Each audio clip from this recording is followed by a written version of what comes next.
That's your cue. Now we're going to introduce our guests. Thank you for your patience as we roll through these many announcements. It's just a big time for us now. Tyagis, Dhyan, and Shayma are from Ananda Village.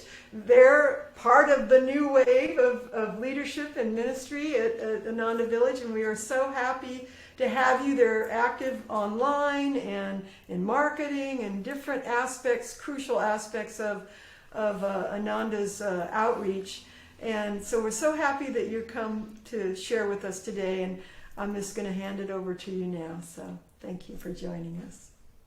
Thank you so much. It's our joy to spend this time with you all, and thank you for inviting us. And we really appreciate the announcements, because my gosh, it's hard to catch up on all the news on all the centers, and Dallas just seems it's blooming. So, when you're discussing about meditating in the makeshift temple and getting the space prepared, it reminded me of the Temple of Light, that all through the phases of building this miraculous temple, we were out there in the middle of the open field. There was nothing there, and yet you could feel there was something there. So it's a special time for you all to really magnetize and come together and build that community, as you were saying. So yeah, sometimes we see the results of years and years because somewhere else has been happening for a while, and we can think like, how is this going to happen here? There is nothing. But actually that starts with the first step, and you are doing it. So congratulations and many blessings in this journey. And just to say, if there's two things that always come to mind when I hear about Dallas when it comes in conversation, is yes, the community, that there's a strong center, and food. Food always comes up, and that's the fun part about it, Tex-Mex, and it's just, it definitely keeps the appetite for God and good food alive. So thank you for that.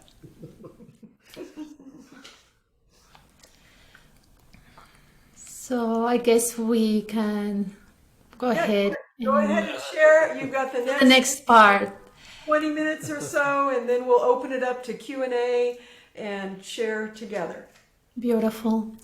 So I would like to start with reading from Whispers from Eternity. We all know, I think we all know this beautiful book of prayers and demands by Paramahansa Yogananda. So I invite you to close your eyes and gaze upward and try to see and feel Paramahansa Yogananda saying this to you from the depth of your heart and all around you. It's a beautiful conversation with God. It is called, O Divine Sculptor, chisel thou my life. Every sound that I make, let it have the vibration of thy voice. Every thought that I think, let it be saturated with the consciousness of thy presence. Let every feeling that I have glow with thy love. Let every act of my will be impregnated with thy divine vitality. Let every thought, every expression, every ambition be ornamented by thee. O Divine Sculptor, chisel thou my life according to thy design.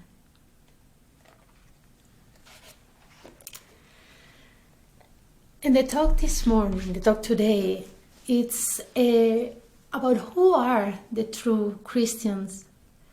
But I would like to expand that even more and to explore what it takes to be a true Christian.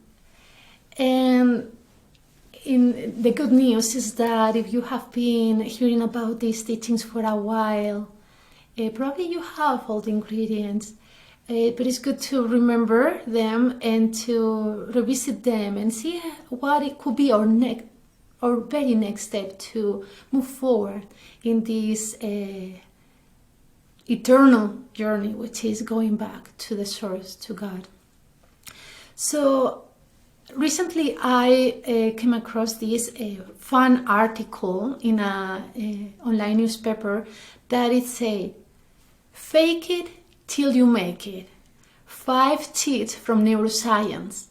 It's like, I thought, I wonder if we can apply this to the spiritual path, to find God. Isn't it fun to relate things like in daily life, to apply them to the spiritual path? So I would like to explore these 5 cheats and see if we can apply this to find God. So the first ones were: 1, force a smile. 2, fake your posture. Open your chest, straighten your spine, look upward. And 3rd, raise your arms, and even they say, and shout, "Wee!" So it's like interesting because all the 3 of them is all about rising your energy. And this is key in a spiritual path, especially in the teachings of Paramahansa Yogananda. Everything starts with rising your energy. So far so good. This article seems promising. But sometimes, we need to understand, and Yogananda says this, that the energy is the link that connects matter with consciousness.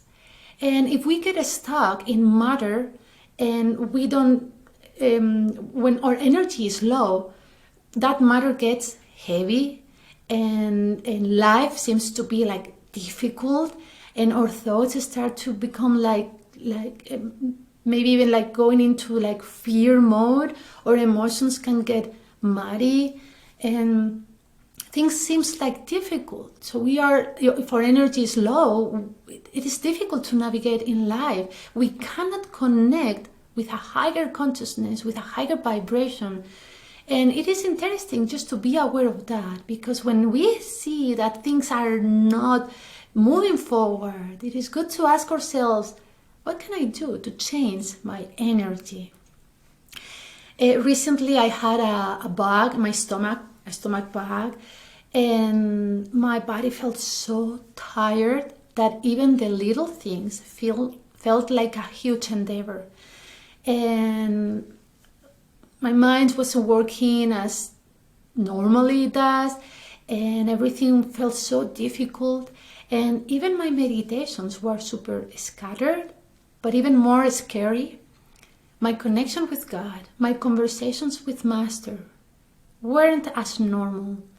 So that is when I started to be a little bit worried, because if you feel lazy, you can take a nap. But when your connection with God is start to be not as strong, it's like, okay, I really need to do something. So I realized that my energy was very low, probably because I was feeling sick. But that's okay. But the question was at that moment, what can I do to lift my energy? And that very moment, the only thing that came to mind was get up and go for a walk. And it's interesting because in the normal eyes, go for a walk is not a big of a deal. But how I was feeling, friends, I tell you, that was a big thing to do. So by doing that very little step at that moment, it helped me to lift my energy just enough to feel that energy going back to my body, and then I could take the next step to lift my energy a little bit more. And this was a beautiful reminder, and it is for all of us to think in this very moment in life, what can I do to lift my energy a little bit more? And that may seem different from to each other. That may be different in different moments in our own life. And again, from outside, maybe it doesn't seem like much. But if it's the right step for us, and if we keep moving in that direction, that's the right thing to do. Also, understanding this will give us a lot of compassion and understanding to see that the journey that each individual will go through, it is different. We cannot compare. We cannot compare ourselves with others, and vice versa. So understanding that little step that is going to move us in the direction to find God, that's the right question that we should ask ourselves. And it's like you were saying this morning about founding this new, the next step for Ananda in Texas is like that little step that is moving towards something greater. And that little step may be getting together and sharing that weekend. And that will evolve into developing eventually a community. So many blessings in that journey. And when we understand that the energies that connections between us and the Christ consciousness, because tuning into Christ consciousness is being a true Christian, and this takes a lot of energy.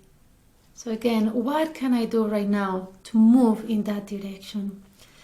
The next step, the next cheat or the next point in this article was act as if, or just do it. But if we are in the journey of being one with God, it's not that easy. It's not that we can say, oh, I'm just one with God. This is a journey. And it takes practice. It's not that it's going to happen overnight. And by doing it and failing and doing it again and probably failing again, this is about the spiritual journey. This is what it is. So keep trying and keep doing it. And with that practice, we will get stronger, we will get wiser, and then we will refine our actions and our thoughts to get closer in that direction, to be one with God. So if you want joy in your life, be joyful. If you want peace, try to be peaceful. Try to meditate with peace. And if you want to develop Christ consciousness in yourself, bring your energy and your awareness to the point between the eyebrows, because this is the seed of Christ consciousness. And when we direct the energy toward the third eye, we will be developing and attracting that energy on our lives. This is also what we do with affirmations. We practice affirmation that is based on higher truth to rewire our mind, our conscious and subconscious. And with rewiring our brain, and that will help that our energy will be redirected in a new path that will help us to grow closer to a new reality. And by that, we will be creating that new reality in our life. We will be drawing a new magnetism. So if to act as if or just do it, it takes those steps, that practice again and again to eventually create that new reality. And this is also why we meditate. It is a way to transform our consciousness and to tune deeper into that subtle vibration, to magnetize the presence of God in our lives. And because when we give our thoughts and our intentions to God, we draw His presence to our life. There is a very cute story of this disciple that asked his master to receive a oneness with God. And the master said, "This is a little bit too big for you, but let's give it a try." So the master asked his disciple, they told him to get and lock himself with the cow in the ashram in the stable. And he will stay there day and night, meditating with the cow and trying to tune into the cow, into the animal. So the disciple, obedient and happy because with the trust in his master, went to the stable. And days passed. At some point, the master came back, knocked on the door, and asked the disciple, "How are you doing?" And the disciple said, "Master, this is great. I'm having the time to meditate deeper, and my meditations are getting deeper and deeper, and the cow is giving me the milk that I need every day, so everything is great." And the master said, "Oh, that's wonderful. Stay there, keep meditating." Time passed, and the master came back, knocked on the door, and asked the disciple, "How are you doing?" And the disciple said, "Oh, master, this is getting difficult. It smells pretty bad in here. that is full of flies and I cannot meditate. And the master said, oh, that's wonderful. Keep meditating. So time passed and the disciple kept meditating as best as he could. And one day the master came back, knocked on the door and asked to the disciple, how are you doing? How is the cow? And the disciple said, Master, what cow? And the master said, this is great. Deepen your meditation. So time passed until master came back, again knocked on the door and asked to the disciple, how is it going? And a sound from the other part of the door came across. Moo. And the disciple, by deeper and longer meditation on the cow, he became one with the cow. His consciousness merged into the cow, the animal. And this is what we want to do with God. We want to offer our meditations, our thoughts, all our focus to God in whatever shape or form that you relate best with God, with the divine, because that will be the way to merge our consciousness to God's consciousness. And because if we expect to find that fulfillment in life, in the world, we are not going to find it. The world is such that when we get fixed some areas, some others will be just stirring around. So by offering our life to God and finding that fulfillment in Christ consciousness, that's the only way that we can find fulfillment. And also this is why we meditate, not only to find a little bit of peace of mind or to release stress. Meditation, and especially Kriya Yoga, is all about self-realization. Of course, we will find more peace, we will find ways to release the stress, but meditation and Kriya Yoga are tools that will help us to tune into Christ consciousness, to become true Christians, and to find endless joy and blessings. So friends, we have the tools. We need to keep practicing again and again. And going back to the article, the last point that they were mentioned was pretend you know the answer. And this may work in the worldly world, but if we are sincere and if we want to attain oneness with God, we cannot pretend we know the answer, because let's be truthful, we don't know the answer. But God knows. So what if we change this phrase that says pretend you know it, but ask for guidance, or ask God to show you the right way? Because by doing this, we will be going even deeper in the spiritual path. We will be opening our heart to tune and to receive God's presence, God's guidance. So we can get out of the way and be real channels of His presence. Also, if we pretend to know the answer, we can get into trouble because we don't really know. We think that we know, but there is so many subtle things that we have no idea.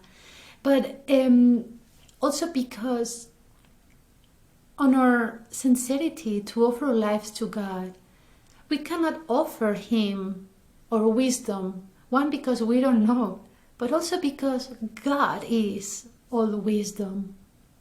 But the only thing that we can offer to Him is our love and our devotion. And God likes that. When we offer that sincerity, that love, God will melt.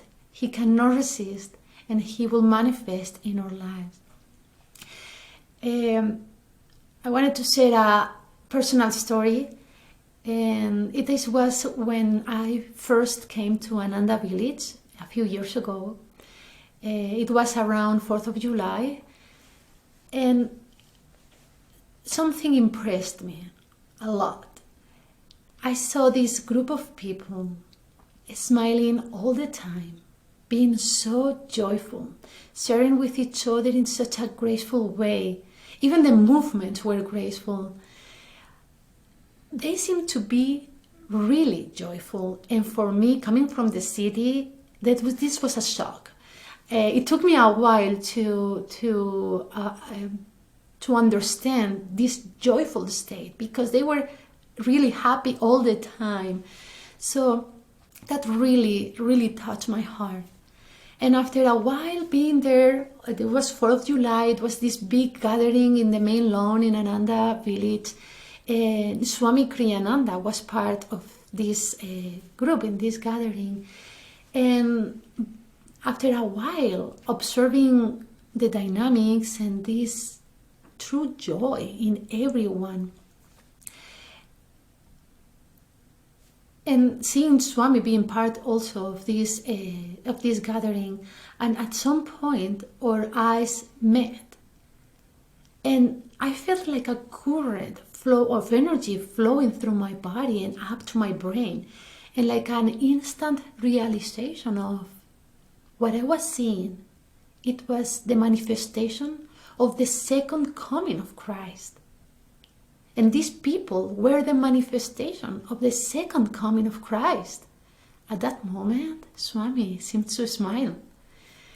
And this second coming of Christ is not because these people were perfect, but because their daily dedication to God, by offering their lives, by wanting to draw to God's presence, by offering the love and devotion, the presence of God was among them. And this is what the second coming of Christ manifested nowadays is all about. And the good news, friends, is that all of us, each one of us, we have that potential. So being sincere and dedicating our thoughts and our lives and trying to draw God's presence, we will be able to have that guidance in our life. Maitri and Mark were guiding us in this beautiful chant, a prayer of St. Francis in music. And this is what the path is all about. Make me an instrument of thy love. So I would like to finish with a quote, with a reading from Swami Kriyananda's book, The New Path. It says, by placing primary emphasis on spiritual values, on God contact in meditation, Ananda developed gradually as a place of selfless dedication to God, and to God in our fellow men. St. Paul, in his letter to the Galatians 5:22, wrote, the harvest of the Spirit is love, joy, peace, patience, kindness, goodness, fidelity, gentleness, and self-control. These attitudes are difficult, if not impossible, to develop to any significant degree on one's own, but they evolve naturally in the hearts of those who attune themselves to God. So when we give our life to Him, little by little, that veil that keeps us apart from Him will disappear, and we will eventually understand in every fiber of our beings that we are one with Him. May the light of Christ's consciousness shine upon you. Thank you, Shayma. I'll just end with a few thoughts. I was reflecting on something Swami Kriyananda shared when living with Master. He observed in him that one of the marks of a true Master is the ability to respond appropriately to every circumstance. That there aren't those cross currents of ego that are pulling us in all these different directions, distorting our ability to see truth. But a Master lives in, not for, the present moment. And so Swami encourages us all to strive also to find that contentment, to find that peace of heart in the moment, rather than always striving to achieve it someday with some other thing. As St. Augustine said, Lord, you have made us for thyself, and our hearts will remain restless until they find their rest in thee. And finding that rest in God takes will, and that's one of the greatest gifts God has given us is willpower, the choice to choose, the power to choose where we direct our energy. But Yoganandaji said there's really two types of will. There's the mechanical will, and there's conscious will. And the mechanical will is really habit. It's not really free will, that we all have a mixture of habits and we invest our energy in sort of playing those habits out on a daily basis. But the conscious will is really taking advantage of the moment-to-moment opportunities. As Master said, the minutes are more important than the years. And to really pause from simply behaving and just doing what we've always done, sort of flying on autopilot, and really taking that moment to pause and ask, what will Master do? What would Swami do? God, what do you want from me in this moment? And if we make more space in our hearts, in our lives, to stop the autopilot, stop the mechanical process of just doing what we've always done, even if what we're doing is accomplishing a lot, even for Master's work. I had this interesting experience and interesting reflection recently, that even going into the office here at Ananda Sangha in Ananda Village, where my whole life is basically serving Master's work in one facet or another, even if it's giving someone access to their online account. The admin does play a role, but still, I could show up to work, and at the end of the day, I'm like, where did all that time go? What happened? Where's Master? Where was I? Where were my thoughts today? And yet, my outer activity, one could say, is very spiritual. But was my heart in it? Was my mind in it? Was I engaging my will consciously to respond with all my energy to that admin request? To give all my energy to a class, like to really put my energy behind it. And it got me reflecting about the importance of taking those pauses in the day to even stop, as Shayma was saying, and remember the Christ Center, to call upon God to be present in all activities. And as I started to practice this, I found that not only was I more inspired, not only did things sort of work themselves out in unexpected miracles, one could say, unexpected blessings became more present, but I found that I was able to live more in the presence of Master, which is why we're all here, is to live in the consciousness of Christ, to be in that presence, to remember that we are one with that Christ. There's a beautiful story in this. Frank Laubach was a Christian missionary who went to, I believe, the Philippines, and he was the founder of the Each One Teach One program, and he went there to help eradicate illiteracy, to help teach people to read and write. And he was a mystic. He was a very spiritual man. Sure, he was a religious man, but he was also very spiritual and wanting to develop that very personal connection with God in Christ. And his path was, how can I infuse every moment practicing the presence of God? And at first it was difficult. At first he found that maybe only a couple minutes in the day he was able to. But those couple minutes grew into a couple more minutes, and then maybe even an hour or 2 or 3, and then before you know it, he was living in constant communion. But at some point in that process where he felt that his efforts were bearing fruit, his efforts were bringing, as Shayma read, that deeper peace of mind, that deeper connection with Spirit, that joy, he still had hesitancy because the responsibilities he had were great. He had a lot to do, and I'm sure we can look at all of our lives. We have a lot to do. God has given us a lot to juggle.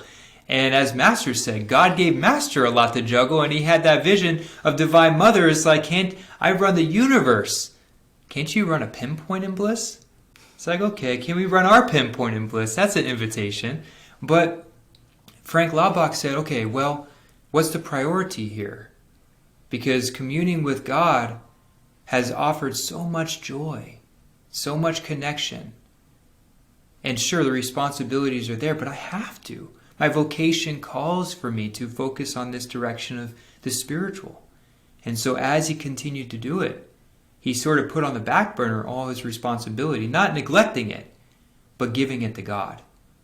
And he was amazed to find that all the responsibility he had, all the pressures of all the tasks, just began to work themselves out.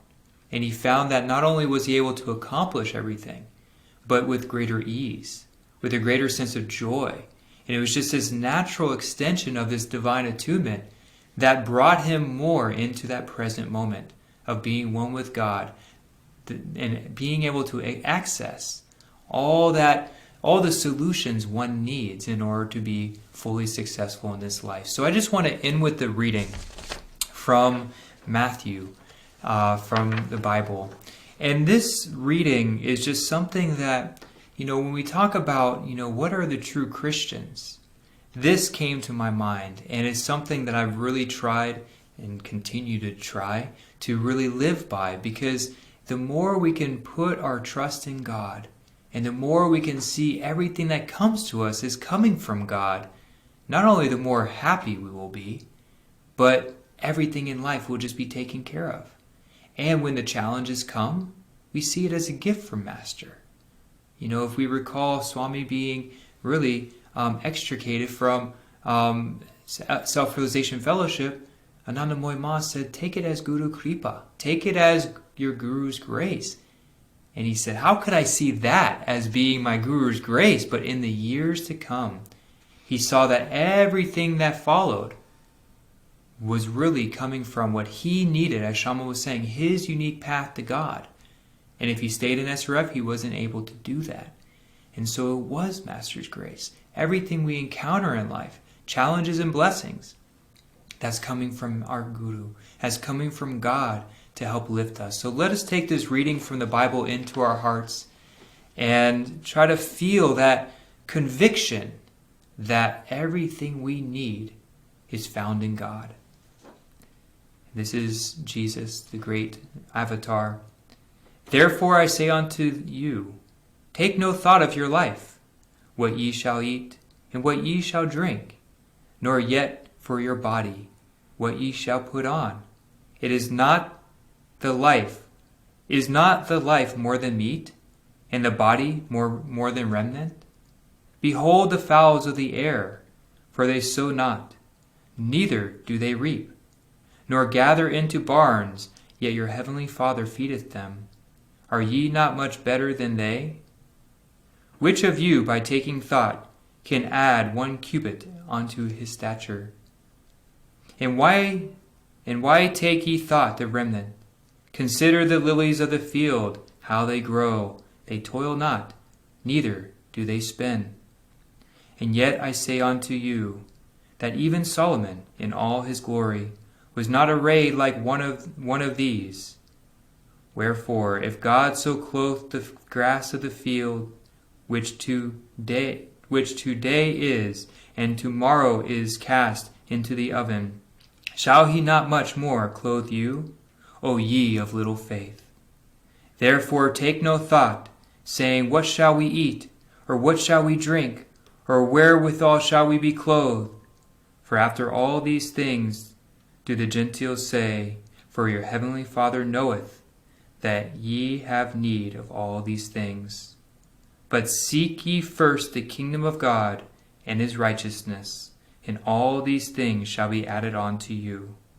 Take therefore no thought of the morrow, for the morrow shall take thought for the things itself.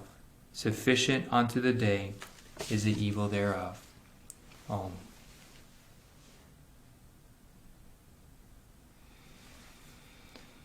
So I'm not sure how the satsang will flow afterwards, but we definitely want to ask you, how do you relate to the Christ consciousness? How do you keep your energy lifted?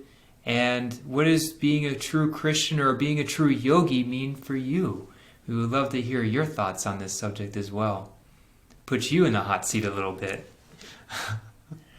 Thank you so very much. That was both both of you just channeling divine inspiration and wisdom. Got tears coming down my cheeks because specifically for us right now, you just really spoke to our hearts, felt Master's presence through you all. Mark is going to be taking off in another week to do the 2 weeks. Is it 2? Yeah, we're counting the days because there's a lot in between to do the Living Discipleship program. So he's going to be joining you guys just before the big tour comes through here. You'll be back for that. But there's a lot of changes in our lives and a lot of trust and faith that is being asked. And so your words, Master, flowing through, just deep gratitude. And I know there's many other people in our Sangha that are relating to all this too. So we're just going to open it up for questions and comments, as you had already given that invitation, and people can either put it in the chat, or even wonderful if you want to come on camera. Let's have those cameras open as much as we can so we can share more deeply in that respect. We will be coming off of Facebook now. We'll invite our Facebook friends to join us through our website if they'd like to be part of the Satsang portion, and otherwise we'll catch them later. And everybody else, we invite you to ask and give us your comments. So go from there. Don't be shy. Hi, Diana and Shayma. Thank you so much for your sharing. And I'll just start with just resonating with everything you were saying about how, we have so much on our plates, and it's very easy to forget that we're yogis as we're doing administrative tasks, or we are whatever it is we do. I teach, and so this is just popping into my head to share. So part of my jobs in the beginning of the school year is to do a lot of testing of kids. So I was with this kindergartner, and then I took her back to her classroom, and I'm talking to the teacher about her, and I just feel these arms around my body going like, these little tiny 5-year-old arms are just like hugging me.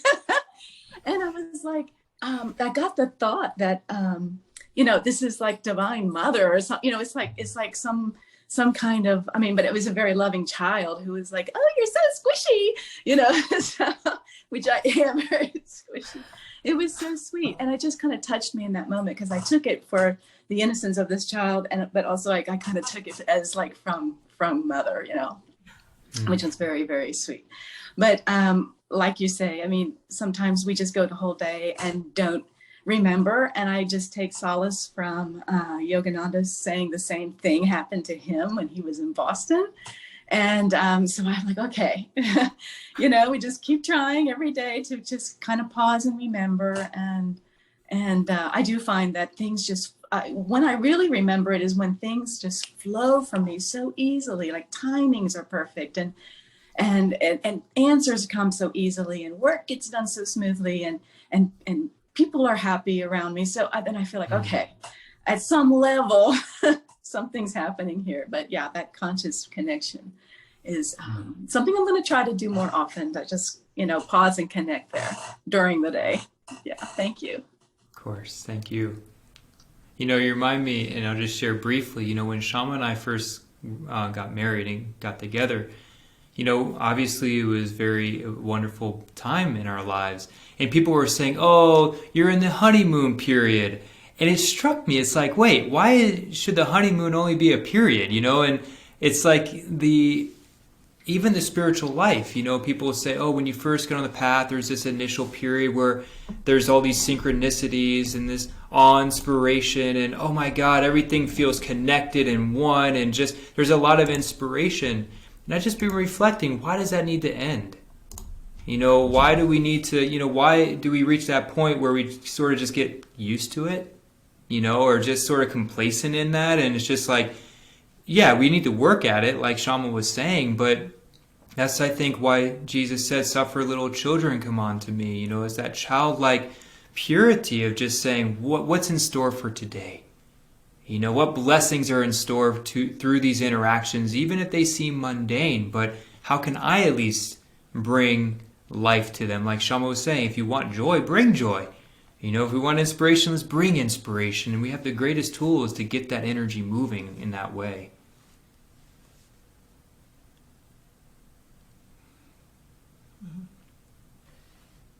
Pause. Anybody else have some comments they'd like to share?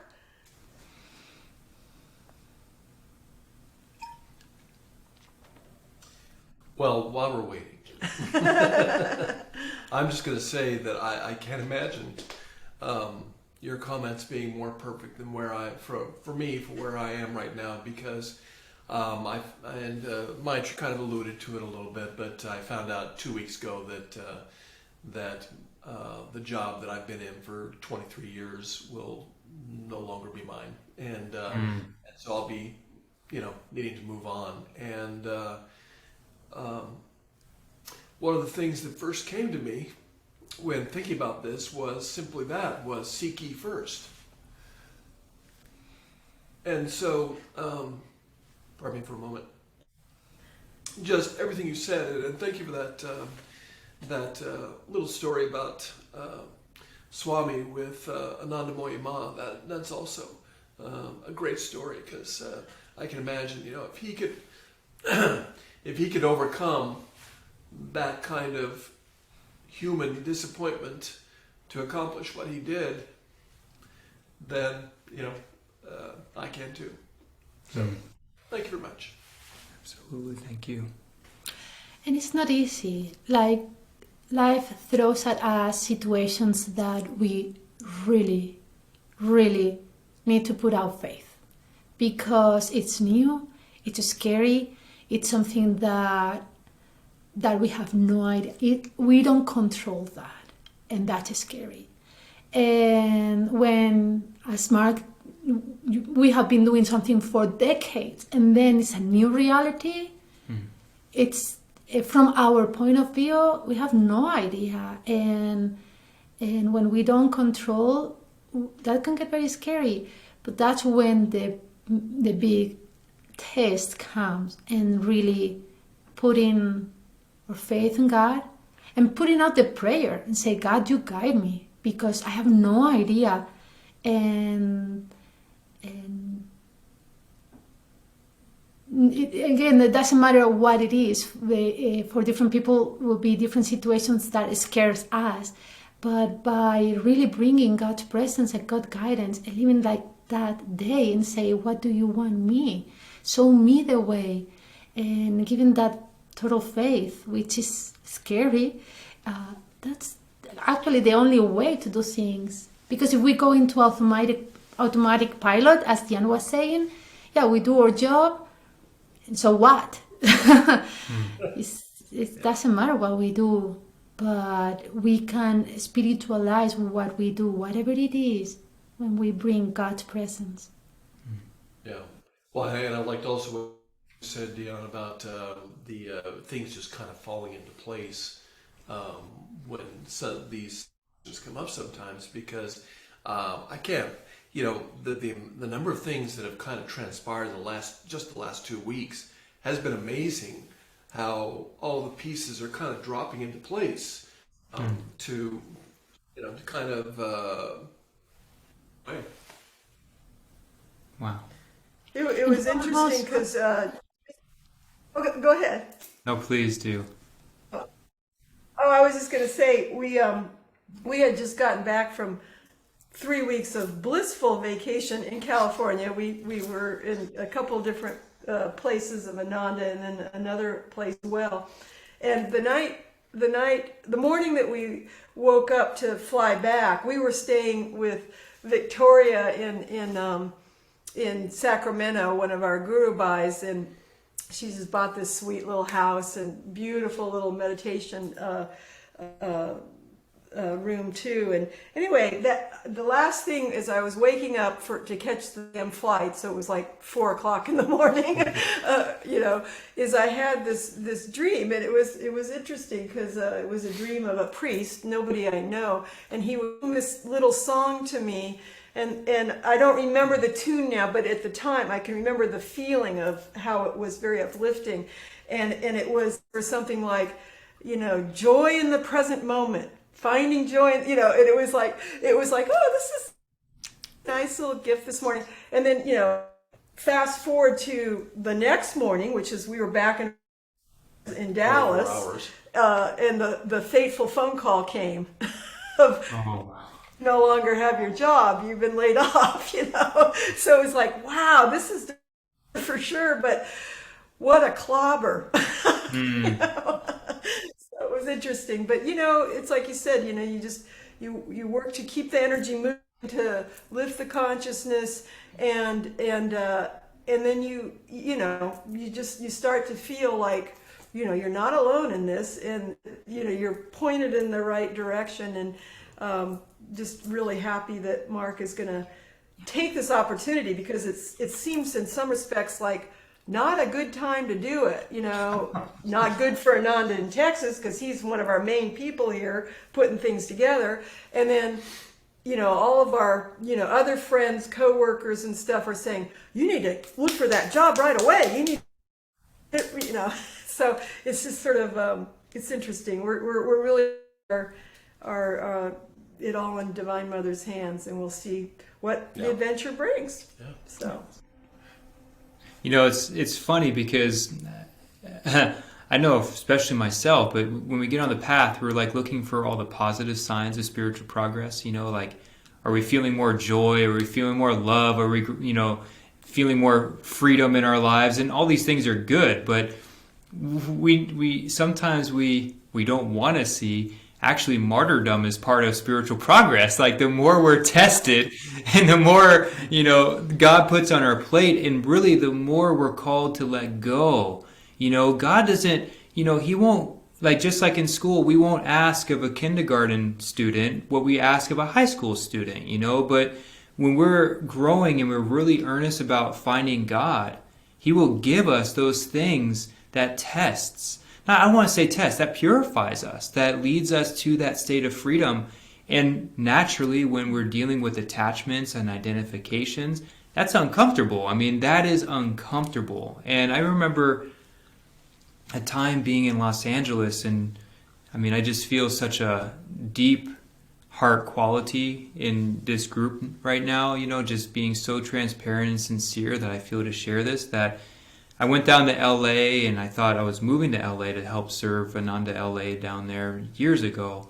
And it was probably the most difficult time, at least up to that point in my life. Like, just everything seemed to be just crashing down on me. And it was just difficult time spiritually. And I remember being in a cafe once, and just as I was waiting for my latte, observing different people, and I don't know specifically their lives or anything, but you see the police officer, you see what, the professionals, and I was just sort of like admiring how easy, one could say, easy worldly life is. Like, if I wanted to be a doctor, I put everything into becoming a doctor. I invest all my identification in being a doctor, and I'm a doctor. Simple. It's very well defined, But for the yogi, it's like, my identity is infinity. I'm not the doctor. I'm not the mother. I'm not I'm nothing but God consciousness. And that is like totally foreign to the ego, which does everything it can to identify with this, identify with that. Even as yogis, like, oh, that was a great class, or, oh, I was able to share joy. It's like, wow. But life for the sincere devotee is constantly moving us in that, as Master said, martyrdom, is to let go of those identifications. And I've just really taken to heart, what Swami said, when fear comes, face fear in the face and accept it. Accept the worst possible scenario and really see that you haven't changed. That we are the same, whether we, are this or that, have this or that or whatnot. But it's not easy. That's really, my God, like, Yeah, in a way. Yeah. Well, on top of that, I mean, I think about times in my life where I've had that kind of change that felt traumatic at the time. But the other thing I remember about those times is it just opened up all of a sudden, this reality that I was living had shifted in a big way. And there are all these things open to me now that I never felt like were open to me before. So, those kinds of challenges always led me to something greater. So. And who knows, maybe this is like, they say that when the door closes, another opens. Yeah. So that transition time is uncertain, Right. but who knows, maybe Master needs you somewhere else doing something different. Yeah, we look forward to talking to you a year from now. That's the thing. Let's just give ourselves always that year, Let's just go ahead and pencil that in for. Yeah, we'll have a follow-up for all of us. I just put it on. Exactly. Wait a minute. I just put it on our calendar that Dhyan and Shayma are coming to Dallas Hey. next year to talk to Mark and Mayatri and all of us in person in our new space. Boy, we got a lot going on here, people. Yes, we do. Now, the new space has just happened within the last couple of weeks. Yeah, too. that all It's just boom, boom, boom. Yeah. It's like, been amazing what is trying to happen here? the change that's happened in a Yeah. couple of weeks. It's just Wow. And Fast track. so it's not all about me. I know I think there's greater things that. Oh will yeah, occur. it's like there's this big energy train happening, everybody, and get on it because it's happening. It is Everywhere. Everywhere, absolutely. Definitely. It's a big Get on energy board the train. love train. Yeah. All right, I want to read. This is a birthday card sent to me, and the person is online. She or he may not remember it, but I'm going to read what's on here. It's been very special affirmation for me, and I think many people will recognize it. And this is sat just off site of where I work here in this little cubicle in my home. So it says, I will go forth in perfect faith in the power of the omnipresent good to bring me what I need at the time I need it. Amen. And I Yes. know everybody has probably heard this. If you've been anywhere on this path for any length of time, you've heard this affirmation. And if the person who sent it to me knows, raise their hand.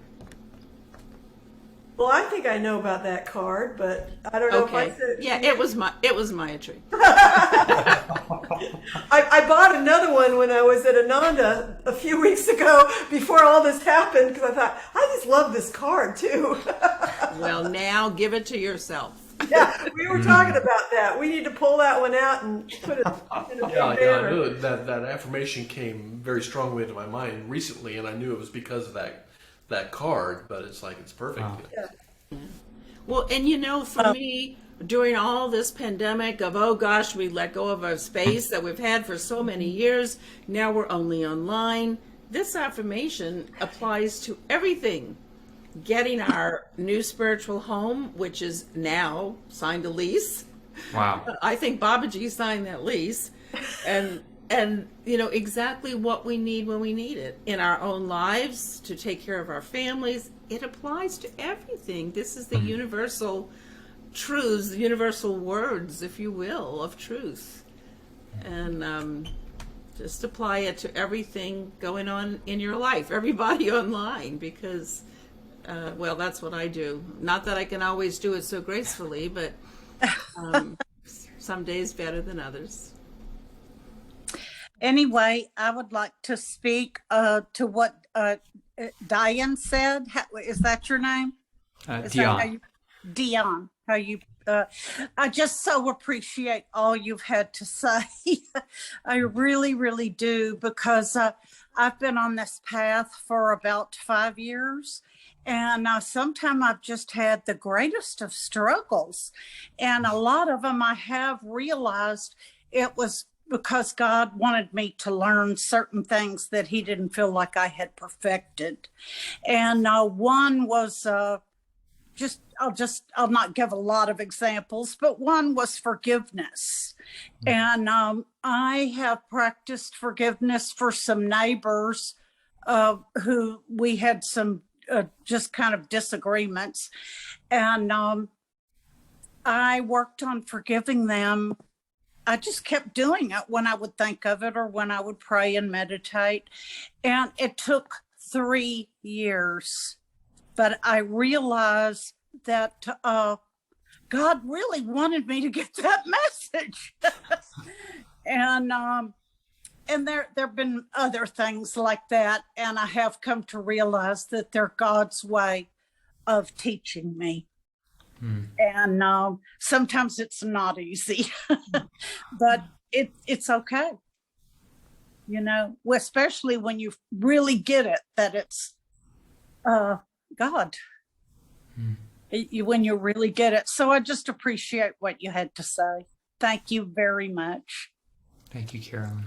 You're welcome. Recently, I had a conversation with Nayaswami Parvati, which is Pranava's wife. And in that conversation, she was saying that, you know, we are in a path of self-realization, of ego transcendence. Do you know how difficult this is? How uncomfortable this is? And it's like, yeah, we are not in a path of having fun. We are not in a path of do whatever. I mean, it took us lives to get here. So, hey, everybody, we are pretty good. Now, it's uncomfortable still, because if it wasn't uncomfortable, probably it's because we will be one with God. And this is our goal. And this is not an easy goal or like a goal that anyone in the world will have. So, as we get more and more refined, the things in the world get more and more uncomfortable. And it's this it's a paradox. I remember when I became vegetarian, and at the beginning I didn't want to eat meat or things related with meat, but at some point, like even if I will sleep sometime, it will hurt my stomach. So, because also my dad didn't understand why really I wanted to be vegetarian. He was a butcher. He was a butcher. So, understandably so, I guess. So I will say, well, Dad, it doesn't feel good. Like, you know, like I don't feel good if I eat those things. And he will say, well, you are getting so delicate that you stop eating things and then you get sick if you eat them. And it's like, well, actually, it is like that, because for a time I won't eat. And then if I eat those things, it makes me sick. So then years after, I'm in the same process, but with other things. For example, watching on TV is something that I shouldn't watch. Listening a conversation that I shouldn't be part of. We get so refined in certain things, and our consciousness getting at a certain point that things in the world doesn't, we are not comfortable with those things anymore. And that may be like a conversation with your neighbors or anything. But also this comes with a responsibility, because we should know better. We should understand better. And that's where we need to stretch in our love and compassion and understanding. And this is a lifetime journey. Yes. But we won't go back, don't we? No. No, and the good news of when you get some of these lessons and you understand they're coming straight from the divine is you realize after maybe a long while that you're being chosen to learn that. Because it's just, and I have always gone to church and always believed in God, but of course this path is so enhanced. And so I've just been getting lessons, and I have to feel lucky for that.